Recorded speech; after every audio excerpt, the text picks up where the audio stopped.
یہ عام بات نہیں تھی۔ 65 کے جرگے میں 40 سے زائد سرداران نے جب یہ اعلان کر دیا تو پھر 3 جولائی کے اجلاس کی اہمیت ختم ہو گئی اور یوں اللہ کی مہربانی سے بلوچستان پاکستان کا حصہ بن گیا۔ جاننا چاہیں گے کہ مسلم لیگ بلوچستان کا صوبائی صدر کون تھا جس نے شاہی جرگے سے پاکستان کے حامی سرداروں کو نکالنے کی سفارش کی؟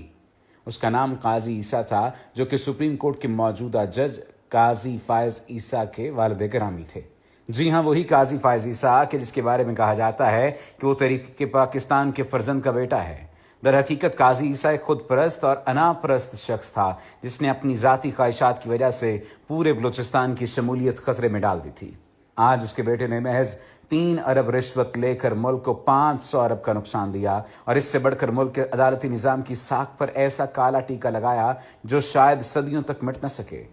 سچ کہتے ہیں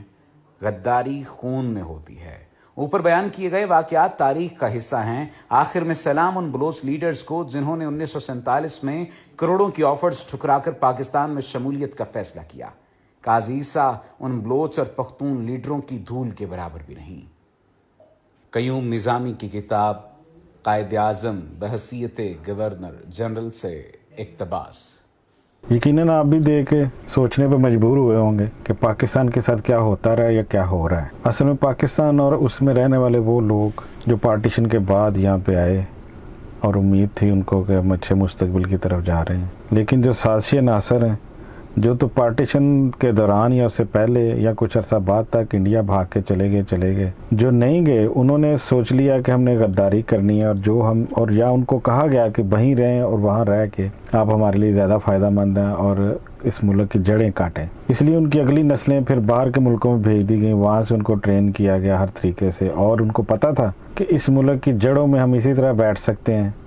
کہ آ کے بیوروکریسی میں اور مختلف عدالتوں عدلیہ میں اور سیاستدانوں میں آ کے گھسیں اور اس ملک کو تباہ کریں۔ اب بھی 70 سال یا جتنا بھی عرصہ پاکستان کو بنے ہوئے کو دیکھ لیں، صرف ایک آرمی کا دور آتا ہے جس میں عوام کو کچھ فائدہ ہوتا ہے، جس میں ایک عوام تک کوئی چیز پہنچتی ہے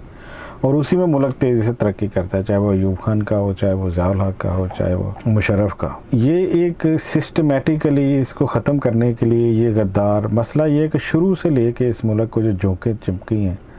ان کو آج تک ختم، میری سمجھ میں یہ چیز نہیں آتی۔ ہمیں پتہ ہے کہ جو بھی نوجوان کمیشن لیتا ہے، یعنی کہ ڈائریکٹ لیفٹیننٹ بھرتی ہوتا ہے، یا جو CSS کر کے ایک گزٹڈ جاب لیتا ہے، اس کو سب امراء اور صنعتکار اور بڑے آفیسرز اور وہ ایک جال میں ایک نیٹ میں پھنسا لیا جاتا ہے۔ وہ آہستہ آہستہ آگے جا کے وہ سروس لیتے ہیں اس سے کہ آرمی میں بھی سازشیں کرتے ہیں۔ یہ نہیں ہو سکتا کہ آرمی میں بیٹھے ہوئے بندے اگر سارے ایماندار ہوں تو یہ کرمنل بچے رہ جائیں ابھی تک۔ جو ایوب خان نے جس طرح کے اقدامات کیے، اس کے بعد جس طرح کی سازشیں کی گئیں، یہ ایک جوک کی طرح اندر و اندر جسے کہتے ہیں ختم کر دینے والے یہ وہ ہیں، اور اس میں یہ اب ہر جگہ پہ ہر ادارے میں دیکھ لیں غدار بیٹھے ہیں، ان کی نسلیں باہر ان ملکوں میں۔ ایک ملک کے اندر